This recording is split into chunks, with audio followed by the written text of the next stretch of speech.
લોકસભા ચૂંટણી માટે ખેડા કોંગ્રેસના ઉમેદવારની જાહેરાત નહીં થતા કાર્યકરોમાં નારાજગી પ્રવર્તી છે। ખેડા જિલ્લા કોંગ્રેસ સમિતિના હોદ્દેદારોએ આ બાબતે દિગ્ગજ નેતા દિનશા પટેલની મુલાકાત કરી હતી, જ્યારે બીજી તરફ કોંગી કાર્યકરો દ્વારા કાર્યાલયની બહાર સૂત્રોચ્ચાર કરી નારાજગી વ્યક્ત કરાઈ હતી। ખેડા જિલ્લા કોંગ્રેસમાં આજે જોવા મળ્યા આ બે દ્રશ્યો। એક તરફ જિલ્લા કોંગ્રેસ પ્રમુખ, ધારાસભ્ય અને જિલ્લા પંચાયતના હોદ્દેદારો પૂર્વ કેન્દ્રીય મંત્રી દિનશા પટેલના ઘરે પહોંચ્યા, જ્યાં તેઓએ દિલ્હીથી ઉમેદવારનું નામ જલ્દીથી જાહેર થાય તે માટે રજૂઆત કરવા ચર્ચા કરી હતી। જોકે આશ્ચર્યજનક રીતે દિનશા પટેલે મીડિયાને જણાવ્યું હતું કે હવે મને દિલ્હીમાં કોઈ પૂછતું નથી તો હું કોની ભલામણ કરવાનો છું, મારી ભલામણો સ્વીકારાતી જ નથી, તેમ કહીને દિનશા પટેલે ગોળ ગોળ જવાબો આપ્યા હતા। જિલ્લા કોંગ્રેસના પ્રમુખશ્રી અને ધારાસભ્યશ્રી ઇન્દ્રજીત અને એમના સાથી મિત્રો, માતરના કાર્યકર મિત્રો અને બીજા કાર્યકર મિત્રો આજે મારી પાસે ખેડા કોન્સ્ટિટ્યુઅન્સી માટે લોકસભાના ઉમેદવારને ઊભો રાખવા માટેની રજૂઆત કરવા માટે આવ્યા।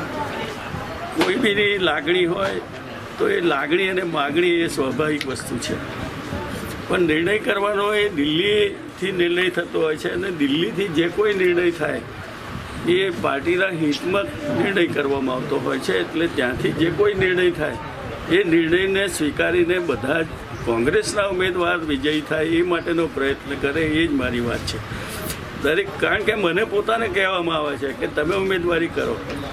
મેં અગાઉથી ગયા વર્ષથી જાહેરાત કરી દીધેલી છે કે હું પોતે ઉમેદવાર તરીકે ઊભો રહેવાનો નથી અને મારી તબિયત બી એટલી બધી સારી રહેતી નથી કે હું આખી કોન્સ્ટિટ્યુઅન્સીમાં પહોંચી વળું। તમારી પસંદગીનો ઉમેદવાર કોણ હશે?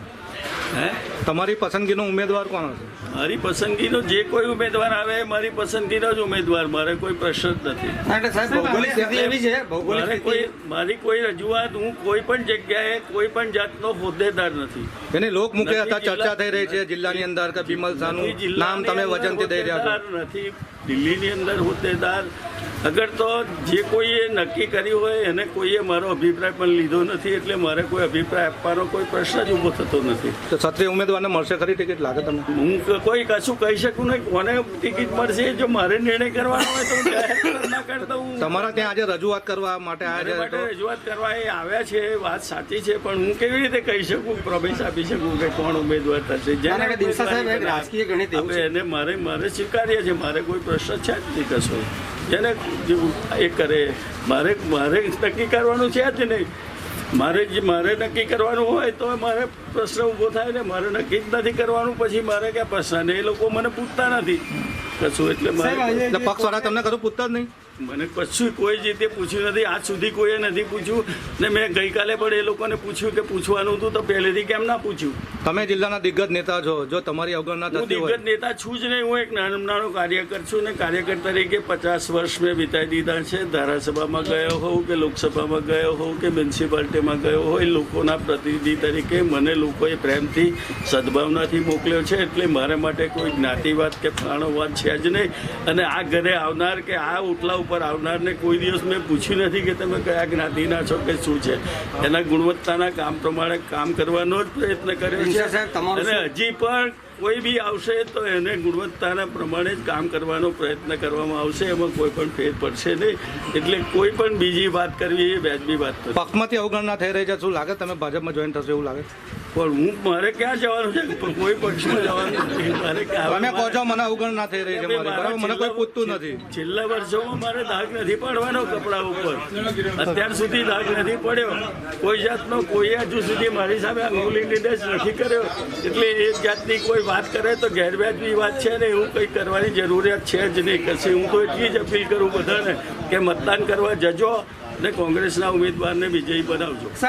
બધાની થાય આ બધા કહે છે કે તમે આની ભલામણ કરવાની, પણ મારે ભલામણ કરવાનો કોઈ અર્થ જ નથી। મારી ભલામણ સ્વીકારાતી નથી, પછી હું ભલામણ કરવું એનો શું અર્થ છે એમ? જ્યારે બીજી તરફ ખેડા જિલ્લા કોંગ્રેસ સમિતિના કાર્યકરોએ સમિતિની ઓફિસની બહાર સંભવિત ઉમેદવાર કાળુ સે તુમ આગે બઢો અને બિમલ શાહ નહીં ચાલેના સૂત્રોચ્ચાર કરી બિમલ શાહનો વિરોધ નોંધાવ્યો હતો, જેના પરથી સ્પષ્ટ થયું હતું કે જો ક્ષત્રિય ઉમેદવારને ટિકિટ નહીં મળે તો ખેડા જિલ્લામાં જ્ઞાતિ આધારિત સમીકરણો મતદાન પર સ્પષ્ટ અસર કરશે। ખેડા જિલ્લા કોંગ્રેસમાં ફેલાયેલા આ જ કકળાટના કારણે હજુ સુધી પાર્ટી કોઈ ઉમેદવારનું નામ જાહેર કરી શકી નથી।